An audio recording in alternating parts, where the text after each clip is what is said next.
So welcome everybody to this part of the conference. We are going to have a panel discussion about a new idea called the Pension Information Assessment Meeting, or PIAM.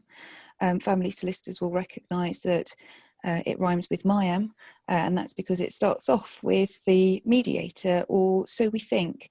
Joe O'Sullivan and I wrote a blog together a little while ago, and Joe is going to explain how the blog came about and what the idea of a PIAM is. Joe.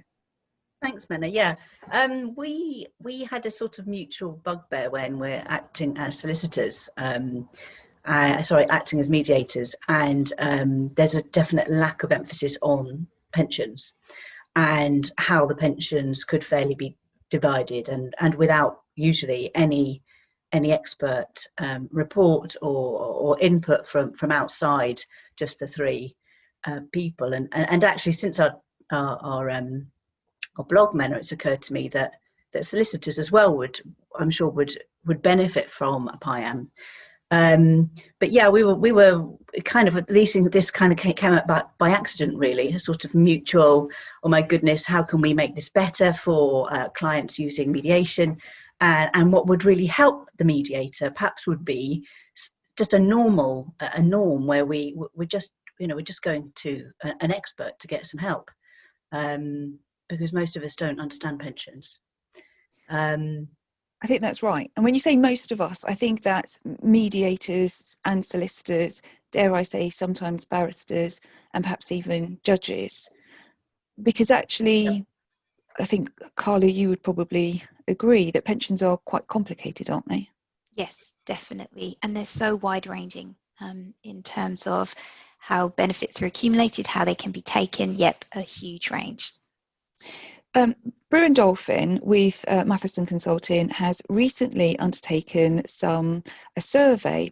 The survey is still live, and so if you're interested in taking the survey, you can visit the familylaw.co.uk website and take the survey. But one of the questions that we asked during that survey is about the PIAM. Now, of course, it is quite a new idea. And you can see from this slide that we asked people, and 54 people answered this question.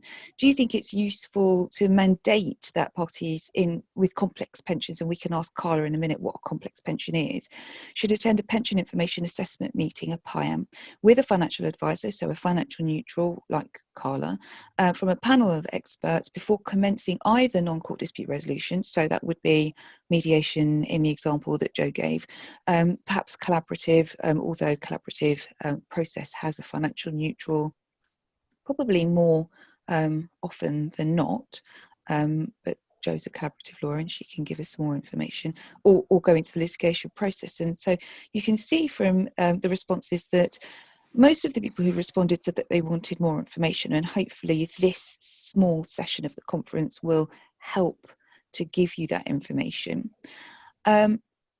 Quite a lot of people said yes, they thought it would be useful to mandate that the parties go to a financial advisor as a financial neutral to get some information first, right at the beginning, as opposed to what might happen more generally, which is at the end. Quite a surprise, the yellow bar that you can see are those people that said, no, solicitors are best placed to give pensions information. And then there is an other category, which at the moment we don't have enough information about, but this survey results are going to be reported in the New Law Journal. So perhaps if you're interested, we can find out about those other sections. So a couple of things from that. Joe, first of all, financial neutrals in collaborative cases. Yeah, I mean, it is a normal that we have someone who acts as a neutral for us. Either often they may do both. If we're lucky enough, they can help us with tax as well as pensions, and certainly with budgeting and things like that. So there's all sorts of ways in which the financial neutral really helps us all. And often they, with permission of everybody, they become the implementer as well. So they get on and do the implementation thereafter. Yeah, it is a normal in collab, and actually, you know, I think hopefully that obviously we're speaking to a wide range of audience here, but I'm hoping that this kind of team approach will become the normal for all practitioners working with in family law. It's the best, for me anyway, it's the best value for clients, both in terms of time, expertise and costs. Thank you, Jo. Carla, what do you think about those people, they're probably solicitors, who responded and said that they think that solicitors are best placed to give pensions advice? I think that I think it is, pensions are so complex. I think it is better left to some form of financial expert or neutral. The more complex pensions can include the defined benefit, also known as final salary, but it's not just those types of pensions that would be covered by that. There are many other ones that have different forms of guarantee, be that some protected tax-free cash or a guaranteed growth rate or income. It's such a wide range that, yeah, it's definitely good to get an expert involved. Do you think that solicitors can be the expert that is needed in all circumstances? No, I don't believe they can. I do think that, you know, they should look to use a POD or a financial neutral where possible. Philip, what do you think about solicitors giving financial advice to clients about pensions or other financial products? Well, financial advice is beyond the solicitor's remit and is expressly so under the Financial Services and Markets Act. And it would be a rash solicitor indeed who gave what is strictly financial advice. I think a lot of solicitors are faced with a very wide variety of issues when a couple is divorcing. Pensions are but one of those issues. And often there's a very strident voice from the client saying, look, I'm just not interested. My spouse has earned the pension. I want the roof over my head. That's the end of the story. And again, as our professional indemnity colleagues will tell us, it's very dangerous to listen to those instructions without giving very robust pushback in terms of advice. And why do you think, Philip, that the clients themselves don't appreciate that a POD, for example, is necessary, or they are really reticent to get a POD involved? Or is it the client or is it the solicitor? I think in the vast majority of cases, it's probably the client, and it's probably cost driven. The pension, for most people approaching divorce, by no means everybody, but for most people, it's quite a remote asset. Yes, they've got a house to deal with. They're entirely familiar with the concept of an estate agent and the need for some professional input to the value of that very tangible asset. But the pension seems remote, and a financial neutral is yet another new player in the wonderful world of divorce that the poor person has just stepped into. It's an alien concept. And it's an alien concept that comes with an additional cost. And I've come to you as a solicitor, you sort it out. Yeah, I think that's right.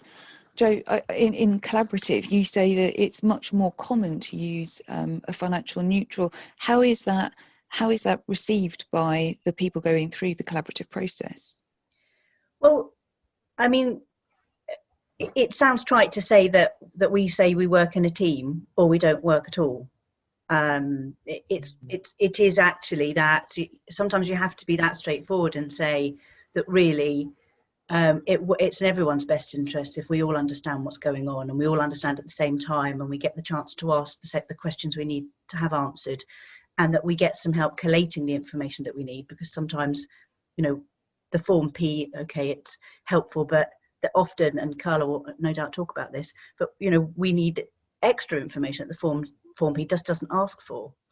And also the collaborative process does tend to be a little bit more creative than in ordinary litigation, or things that the judges might do. So we have to find a way to make what that family want to happen in a way that protects their future financial interests. Carla, you've recently been a financial neutral in a case that successfully reached a settlement. Do you agree with what Jo's saying about the way that you work in that process? Yeah, absolutely. We, as a working as a financial neutral and also as a financial planner, we know the questions to ask. We know the information to double check. Just if something seems maybe not a little bit off, we know to double check things, to look a little bit deeper. So yeah, and it's great when you can work alongside a solicitor, because we both have our specialities, and if you're working together as a team along with a mediator as well, it works brilliantly, I think.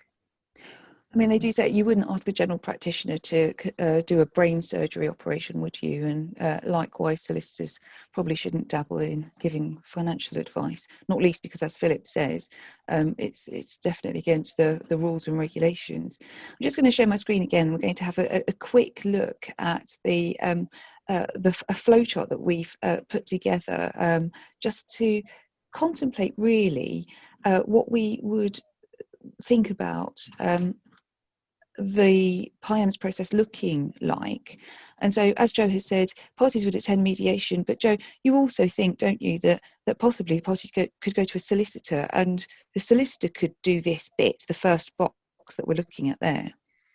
Yeah, I mean, I wonder if we're straying into two solicitors, one solicitor, two clients, which I'm very keen on, by the way. I think that's definitely a move that the profession needs to make, with certain protections for the clients, and it's an important insurance point as well. I'm sure our insurance friends will be interested in that. But essentially, reflecting what Philip said, is that our clients, at a time when they're spending lots of money, they're separated, they're perhaps paying out for two lots of properties to live in, their outgoings are much more than they would normally be, they're having to pay out for professional help, and then we come along and say, actually, you need to get an expert report on this, and it's another expense which doesn't feel like it's good value. And I think that all family law professionals hit this hurdle. How do we sell this to our clients? How do we make it so they understand how really crucial it is? But you know, I am going to steal my friend Philip's comment that he made earlier when we were discussing this. It's cost proportionate. You know, it's incredibly cheap. It's incredibly cheap for our clients to get this advice compared to legal advice, and it's vital. But we do hit this hurdle. Philip, time and time again. Thank you, Joe. You're right, and cost proportionate is really important, isn't it, Philip? Because there are some solicitors who might say they don't know when to refer to a POD, they don't know when they should get a financial neutral involved or a financial planner involved. And of course, you were saying quite rightly that the Pension Advisory Group report helps with that, doesn't it? It does. It gives very specific examples, Mena, of where a POD can add value. It puts numbers on as guidelines as to the sort of level of pension at which really alarm bells should be ringing, and at which people really should take the advice of a financial neutral. And as Carla quite rightly said a little earlier, there are all sorts of pensions where there are hidden traps, guaranteed annuity rates, etc., that can be lost on pension sharing to the mutual disadvantage of both. So it's not just the very high value pensions that do require attention, and the PAG report gives very good examples of the different type of pension where intervention would almost certainly be cost proportionate. So solicitors can rely on that and consider that when they need to. So in our prospective PIAMS, in fact, there is the potential that a pension information assessment meeting could be a financial remedy information assessment meeting or a financial information assessment meeting. So just, I think, Carla, what you would call financial planning. This is you doing what you're trained to do. Yes, yeah, this is the day job, getting all of the information in, assessing it, and you know, looking at it against clients' objectives, and can they meet those objectives?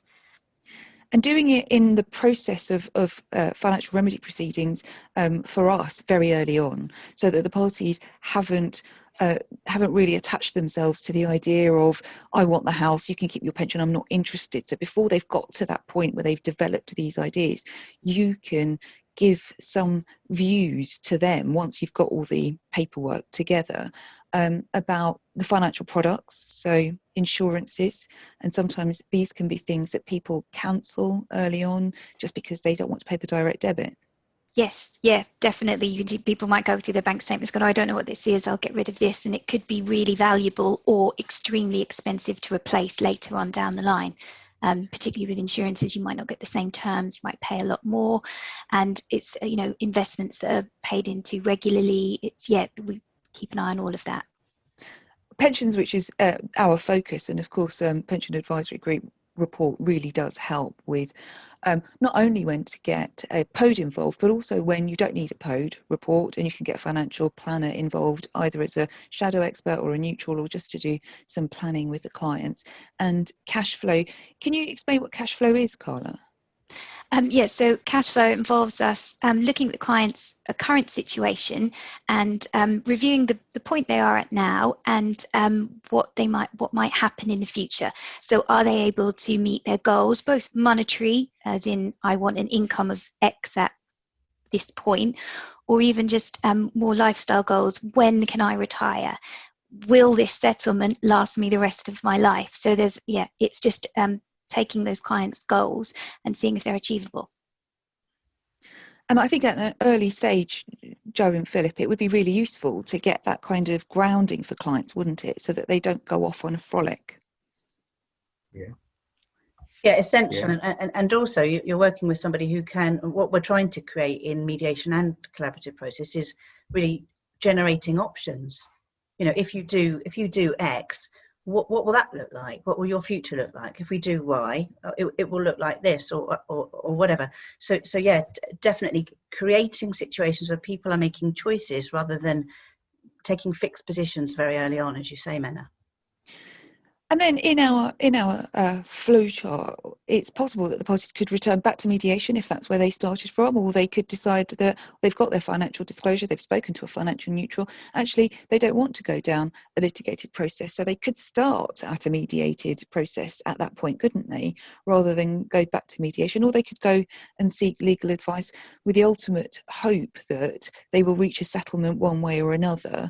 But of course, if they don't reach a settlement, there are lots of options from there, aren't there? Because they could go to arbitration, they could litigate. It's not the end of the road. I do personally think that early financial advice is really important. Philip, can you imagine any resistance to this idea of mandating early financial advice in the PIAMS world that we are making up as we go along? Well, I can certainly see a lobby for FIAMS, a slightly broader approach to avoid pension tunnel vision and to make sure that all assets and options are considered at an early stage, of which pensions are a very important part. And I think that might be a sensible refinement to it. And I think the costs issue we will butt up against, and the manner in which this information is provided. Is it provided by a specific financial neutral? How is that financial neutral selected?